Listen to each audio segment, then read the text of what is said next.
Bah, tu vois, j'ai le... Ça bat un petit peu, enfin un petit peu moins parce que, étant complètement dedans, mais avant, comme je vous disais, parfois envie de faire demi-tour, parce que impressionnant, oui. Bah, tout ce qui remonte de souvenirs, mais pas seulement de souvenirs, hein, c'est aussi quelque chose d'émotionnel aussi, enfin, tout ce que j'ai pu vivre, vivre. Je parle pas des idées, hein, les idées, je mets ça de côté et tout, simplement comment ça peut animer, oui, animer quoi. Et qu'est-ce que ça t'a fait quand on t'a appelé hier en te disant il fait un temps pourri, est-ce qu'on y va, est-ce qu'on n'y va pas? Tu t'es dit on peut reculer ou pas? Ah, j'étais partagé, ouf, ça m'arrange pour éviter de rencontrer toute cette émotion, enfin, et tout ça. Puis en même temps, il m'a fait chier, quoi, enfin, parce qu'en même temps, c'est excitant, enfin, excitant, il y a quelque chose de cet ordre-là, quoi. Puis en même temps, après, enfin, j'étais partagé, quoi. Content qu'on... Maintenant, je suis content qu'on y aille, puis allez, on y va, les gars.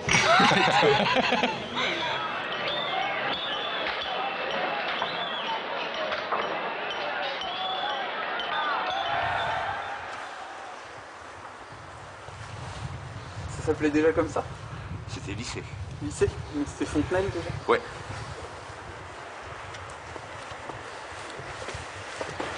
Et puis là, c'était la cour de dehors. C'est interdit. C'est-à-dire? Ah ouais, Ah non, c'était réservé aux enseignants, aux personnels, aux candidats, ouais. Cour de dehors, ça s'appelle. D'accord. Enfin, ça s'appelait.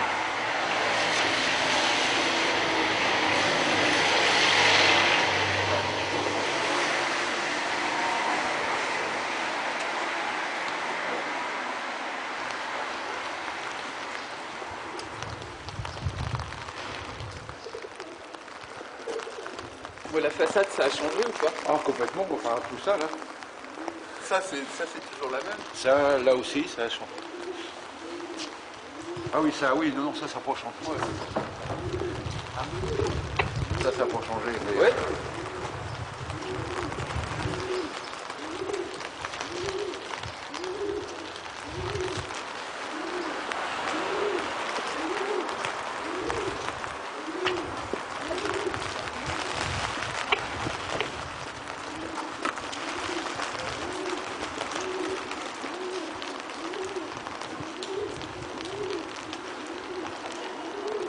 Oui, il y a des petits murs blancs, une grande grille en fer. Là. Ouais. Juste après le mur grille, une grande grille, qui, hop, fermée à 8h05. Donc c'était en retard, t'avais pas le choix. Bonjour. Bonjour. Bonjour. Ne filmez pas là. Les parents d'élèves veulent pas. D'accord. Alors attends, on laisse passer les gens alors.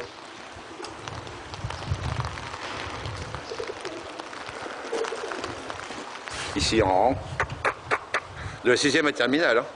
C'est-à-dire que tu avais un rang pour chaque... Chaque classe avait son rang, en rang par deux. Et comme je disais, là c'était... À une époque c'était internat. Il y avait donc le censeur le mercredi midi. Ouais, pour la sortie, il me semble que c'est le mercredi. Je sais plus si c'est le mercredi ou le samedi. Enfin, et peu importe. Qui, pareil. Et pourtant c'était ils étaient grands. Enfin moi je me souviens, j'étais encore... dans le premier cycle, donc 6e, 5e, 4e, donc Morpion, quoi. Et les gamins, les grands, alignés, inspection de la tenue, chaussures cirées, propres, tenues, etc. Sinon les internes n'y sortaient pas. Comme à l'armée, quoi. Puisque à l'armée c'était pareil, si je voulais la perdre, il fallait... fallait que ce soit briqué. Ah ouais, mais c'était ça, quoi. Hein. C'était... Parce que je vois la chapelle là, vous aviez de l'éducation religieuse au lycée ou pas du tout? Non, c'est parce que ça c'est un ancien monastère ou je sais plus où abbaye. C'était un truc de curé, quoi. D'accord, mais vous aviez pas, quand toi t'étais au lycée, vous aviez pas du tout d'éducation religieuse. Ici, c'était je suis enfant de la République. Je suis enfant de la République, je suis pas enfant des curés. D'accord. Alors ce qui est marrant aussi, là il y a le nouveau bâtiment, c'était là où il y avait les chiottes. Ah, les fameuses chiottes. avec des portes battantes et tout, quoi. Ouais. Et, à peu près là, ouais, c'est à peu près là et tout, quoi. Ouais. Et donc, comme c'était interdit de cloper, c'était hop. Alors tu voyais un petit groupe de gens, de gars qui faisaient le P, parce que ici c'était la cour de récréation, quoi. Avec les pions et tout, et puis donc il y en avait qui faisaient le P pendant que dans les chiottes elle tirait les cigarettes, quoi. Puis donc maintenant on interdit de fumer pour la santé. À l'époque on voulait c'était comme si c'était une certaine liberté, quoi. Ouais, c'était une de vos revendications, ça. Ah ouais. Ouais. La première sortie de 68, c'était un étudiant qui était venu nous haranguer, faire... c'est à peu près dans ce coin-là et tout, donc enfin, on le savait, donc on avait préparé, on avait le bouche à oreille tourné, et tiens, il va y avoir... Il fallait nous donner un petit coup, il fallait nous donner un coup de main extérieur, parce que je crois qu'on l'aurait pas fait de nous-mêmes et tout, quoi. C'est tellement policé et tout qu'on a... Enfin, je sais pas si c'est la trouille ou quoi, quoi. Donc il y a des étudiants qui sont venus là, puis grand discours, puis donc rassemblement, puis hop. Et on est tous partis, c'était le premier mouvement. Et c'est vachement marrant, je me souviens, parce que c'était vraiment, en plus, c'était spontané. Enfin, c'était, ouais, on y va, bon, on était plus ou moins prêts, mais...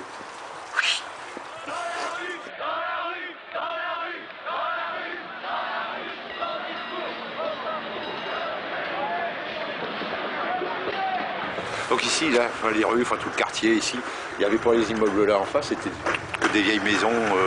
Là, ça a été retapé, mais c'était très prolo, quoi. Donc, ouais, prolo, mais vraiment prolo, hein, les prolos de base et tout, quoi. Et puis c'est là qu'on allait faire du porte-à-porte à vendre, essayer de recruter le prolétaire révolutionnaire, enfin, le vrai prolo, quoi. Et donc avec, on allait faire du porte-à-porte pour vendre une journée, pour recruter du prolétaire, du vrai, et tout. Et c'est là, une fois, peut-être dans la rue plus haut, je me souviens, là, l'escalier tout pourri et tout, j'arrive deuxième ou troisième, il y avait une vieille femme, etc. Elle me dit, oh, tout content de vous voir, et je dis, c'est bien ce que vous faites et tout. Enfin, en plus, les gens, ils étaient vachement contents de voir des gens mobilisés, politisés et tout, prêts et tout, quoi. Elle me dit, bah, ouais, c'est vrai que c'est la misère, puis elle me tend son assiette sans repas du soir, 2 sardines. Dire ça a fout les boules quand tu vois ça, tu dis en même temps bah ça pousse, tu dis bah j'ai bien raison de vouloir faire la révolution face à ça. Tu y allais pour quoi exactement, toi? Tu y allais pour Bah en tant que militant politique, quoi, c'est-à-dire au lieu de vendre le canard sur le marché et puis recruter, bah, on faisait du porte-à-porte et on allait voir on frappait à toutes les portes, quoi. Puis voilà, camarades missionnaires, quoi.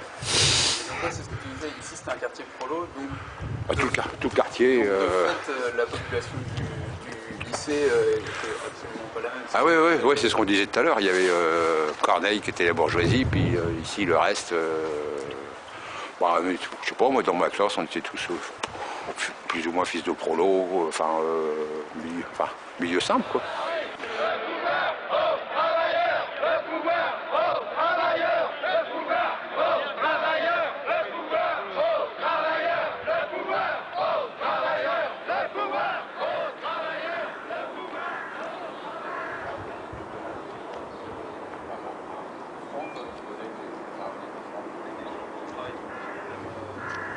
Ben voilà où je suis arrivé après 68, quoi. Alors pourquoi je suis venu là? Parce que bon, primo, bon, il y a une histoire personnelle, j'avais pas trop envie de poursuivre les études parce que j'avais envie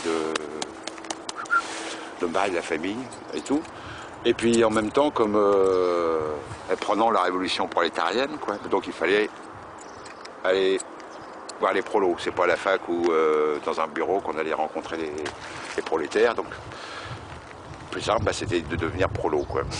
Ça, c'était une décision personnelle ou non, parce que non, qui avait été vue avec des gens non, c'était un courant de 68 qu'on a appelé on nous appelait les établis. C'est-à-dire tous ceux qui laissaient tomber ou les études, etc., pour aller se faire embaucher en usine, quoi, pour aller continuer mobiliser la classe ouvrière pour la révolution. Misère, si j'avais su.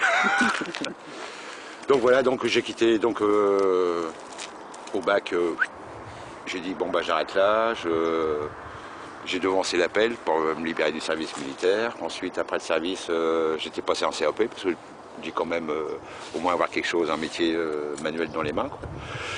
Et puis, en sortant, une fois mon CAP en main, j'ai créé plein de lettres. Là, j'avais que 10 offres d'emploi. À l'époque, ouais. Tu veux dire qu'il y aurait une différence entre le marché du travail de l'époque et celui de maintenant? Ah ouais, 10 offres d'emploi, puis je suis venu là, entretien, ce qu'ils me proposaient, le prix était correct par rapport à d'autres, donc j'ai dit bon ok quoi. Puis j'ai démarré là quoi. Donc tu faisais quoi là? Je suis rentré comme ouvrier professionnel, on faisait c'était réparation, dépannage des machines. Je me souviens mon premier boulot, parce que l'usine était neuve, hein, elle avait 2 ans, enfin, le deuxième département il avait 2 ans. Et puis les machines, mon premier boulot c'était de les mettre en sécurité, c'est-à-dire que tous les mécanismes étaient à nu. Donc il y avait risque d'accident, etc. Et donc moi c'était de les protéger. Et j'ai tellement bien fait mon boulot que j'en ai perdu ma première phalange. D'accord. Faire des sécurités et puis être pris avec ça, quoi. Donc ça, boum. Je me souviens toujours, c'est 8h moins le quart le matin. Ça doit réveiller? Ouais, ça réveille quand même, ouais. Puis j'étais arrêté, puis après j'ai repris, puis voilà, puis j'ai adhéré au syndicat. CGT. Tac. De toute façon c'était le sol, tout quoi. Puis après j'ai fait le parcours normal, j'ai attendu 1 an d'ancienneté pour me présenter comme délégué. J'ai été élu délégué, de toute façon il n'y avait qu'une liste, alors il n'y avait pas de souci. Puis j'ai commencé à faire mon boulot de militant syndical et aussi militant politique. Alors je me souviens une fois, justement il y avait un plan de licenciement, puis j'ai dit, c'est bien avant Martine Aubry, sans prétention, j'avais bossé et tout le week-end et sur le dossier, je dis les gars, on peut éviter les licenciements, on peut même embaucher un certain nombre de personnes, j'avais fait les comptes et tout, parce que j'aimais bien ça, j'ai pas fait maths pour rien quoi. Puis je dis les gars ça va, c'est bon, on peut éviter les licenciements. Ah ouais super Rémi, etc. Alors je propose la solution, je dis on était à 39 ou 40 heures, je dis on descend à 35 heures. Et puis on peut empêcher les licenciements, et puis je crois que c'était 10 personnes qu'on pouvait embaucher, enfin je sais plus trop, hein, mais un truc comme ça, etc. Ah ouais, je lui dis, et puis je dis, ouais mais on est payé 35 heures. Ah non, pas question. Je dis, attendez les gars, il y en a 10, attendez, il y a 10 personnes dehors qui vont être embauchées si on prend mon truc. Ah ouais d'accord, mais on va rien perdre. Je dis, ah bon d'accord les gars, ok. Bon, salut quoi. Vous étiez nombreux ou t'étais le seul, moi, j'étais le seul à ici, être affiché, à avoir un courant politique affiché? Ici j'étais le seul, ouais. Le seul Mao et le seul le seul gauchiste. Le seul gauchiste. D'accord. Le reste c'était PC, CGT PC. CGT PC.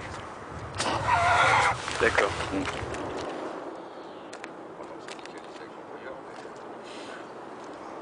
Normal quoi. Donc je suis rentré ici en 73 et puis alors il y a 2 plans, hein. Il y a le plan politique déjà, Mao, camarade Mao il est mort en 76 et le modèle chinois commençait à s'effriter là. Il y avait les Khmers rouges en même temps qui commençaient à me poser plein de questions. Enfin, donc les idéaux ils commençaient un peu à s'effriter quoi. Sur le plan personnel aussi, j'ai commencé une psychanalyse parce que tout ça bousculait quoi, pas mal. Et puis donc tout ça a commencé à être mis en cause, dire tiens là il y a quelque chose qui tourne pas rond. En quelle année là? 76, 80. Ouais, puisque j'ai quitté les Mao en 80, je crois. Donc un paquet d'années quand même. Et puis comment dire, ah ouais, puis sur le plan personnel aussi, là, donc j'ai commencé l'analyse, qui commençait à me poser des questions, puis au fur et à mesure, je me suis aperçu que la classe ouvrière n'était pas aussi révolutionnaire que ça, à moins d'être dans l'esprit de sacrifice, de se dévouer corps et âme, et tout, qu'il y avait aussi des individualismes bien foutus, pas mal. Je m'étais fixé un truc, c'était, bon, comme j'avais envie de partir, j'avais déjà fait une formation, et puis j'avais envie d'en faire une autre. J'ai dit, prochain plan de licenciement, si j'ai au moins 20 briques, je pars, quoi. Puis là, il y a eu un plan en 94, 95, je sais plus. Je sais plus exactement. Je fais mes comptes. C'était 24 briques, quoi. C'est bon. Et là, tu n'avais plus aucun remords dans aucun. tout ce qui est engagement ou quoi que ce soit. Oh non, aucun. C'était fini, là. Ah ouais. Non, moi j'ai l'impression de travailler, de faire la même chose, mais autrement. C'est-à-dire? Je pense que avant, je vais philosopher, avant je voulais changer le monde. Je pense que c'est plus important peut-être de changer son monde que de changer le monde. Au moins, changer son monde, c'est plus sûr. Son monde, c'est-à-dire les gens... son entourage. J'ai toujours l'image, c'est quand tu lances un caillou dans une mare, c'est des petites oreilles, tu commences pas la première, puis après ça s'étend. Alors que vouloir le grand soir, déjà, mais tu lances pas le caillou, les grands dons, tu les auras pas, quoi. Enfin, c'est ma conception, maintenant. Parce que tu parlais tout à l'heure des trotskistes qui attendaient le grand soir, mais vous l'attendiez tous un peu, voilà. On était tous d'accord là-dessus, sur le grand soir, quoi. C'est peut-être la façon de procéder et tout qui changeait, mais le grand soir, il n'y a pas de grand soir.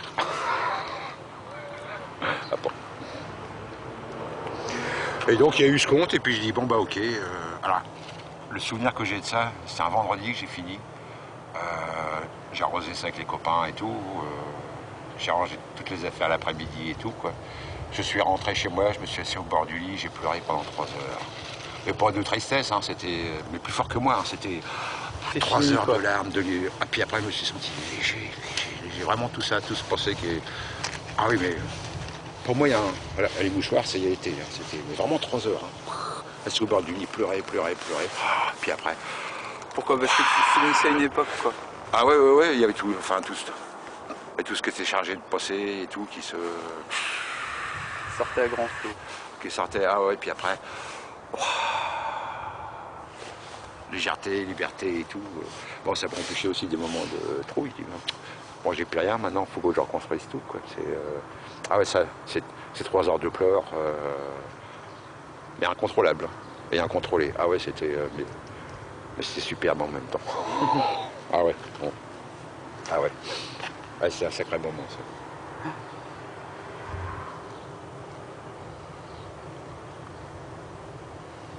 Stop. Ah. Tu